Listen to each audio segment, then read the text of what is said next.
श्री कृष्ण और चिड़िया।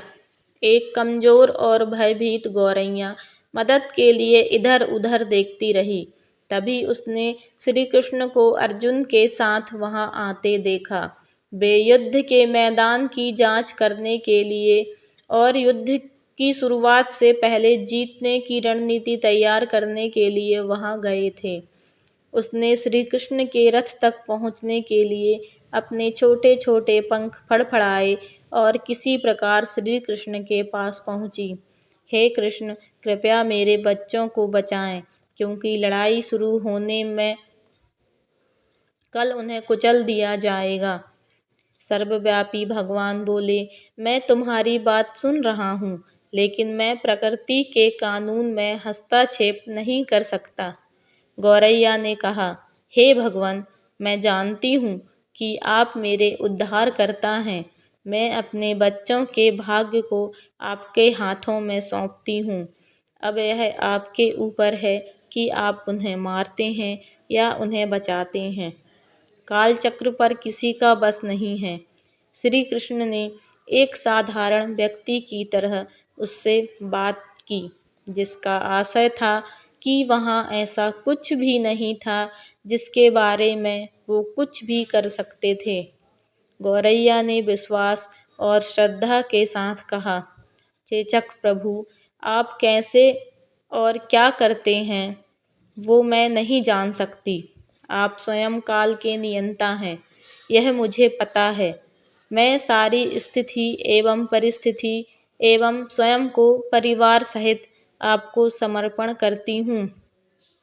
भगवान बोले, अपने घोंसले में 3 सप्ताह के लिए भोजन का संग्रह करो। गौरैया और श्री कृष्ण के संवाद से अनभिज्ञ अर्जुन गौरैया को दूर भगाने की कोशिश करते हैं। गौरैया ने अपने पंखों को कुछ मिनटों के लिए फुलाया और फिर अपने घोंसले में वापस चली गई। 2 दिन बाद शंख के उद्घोष से युद्ध शुरू होने की घोषणा की गई। श्री कृष्ण ने अर्जुन से कहा कि अपने धनुष और बाण मुझे दो। अर्जुन चौंका, क्योंकि श्री कृष्ण ने युद्ध में कोई भी हथियार नहीं उठाने की शपथ ली थी। इसके अतिरिक्त अर्जुन का मानना था कि वह ही सबसे अच्छा धनुर्धर है। मुझे आज्ञा दें भगवान, अर्जुन ने दृढ़ विश्वास के साथ कहा। मेरे तीरों के लिए कुछ भी अभेद नहीं है। चुपचाप अर्जुन से धनुष लेकर श्री कृष्ण ने एक हाथी को निशाना बनाया, लेकिन हाथी को मार के नीचे गिराने के वजह तीर हाथी के गले की घंटी में जा टकराया और एक चिंगारी सी उड़ गई। अर्जुन ये देखकर अपनी हंसी नहीं रोक पाई कि श्री कृष्ण एक आसान सा निशाना चूक गए। क्या मैं प्रयास करूं? उसने स्वयं को प्रस्तुत किया। उसकी प्रतिक्रिया को नज़रअंदाज करते हुए श्री कृष्ण ने उन्हें धनुष वापस दिया और कहा कि कोई और कार्रवाई आवश्यक नहीं है। लेकिन केशव, अपने हाथी को क्यों तीर मारा? अर्जुन ने पूछा।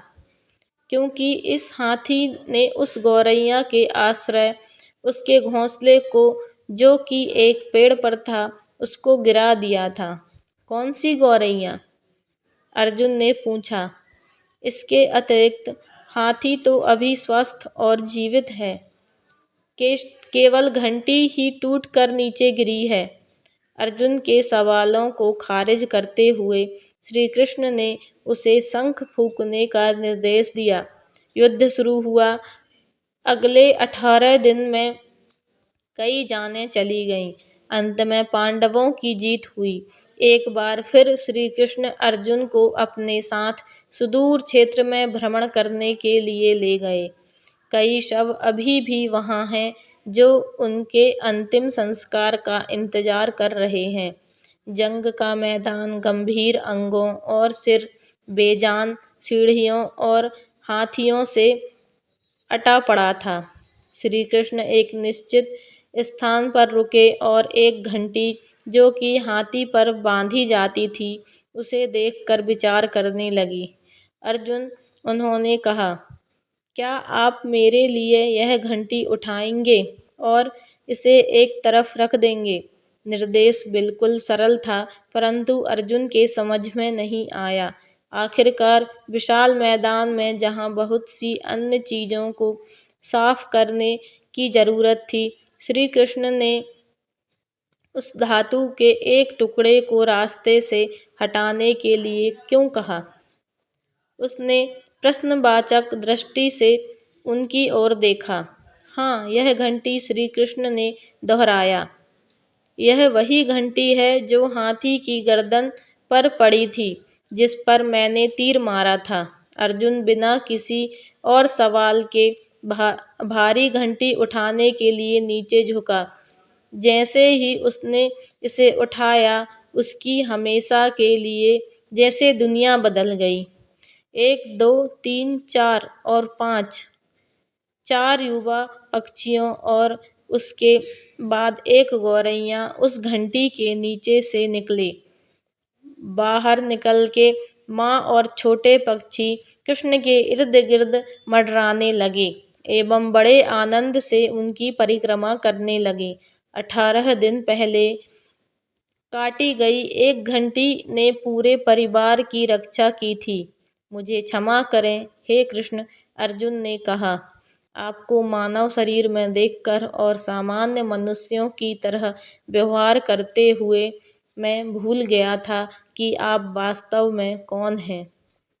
अगर कहानी अच्छी लगी हो तो प्लीज़ चैनल को सब्सक्राइब करें, लाइक करें एंड ज़्यादा से ज़्यादा शेयर करें। Thank you.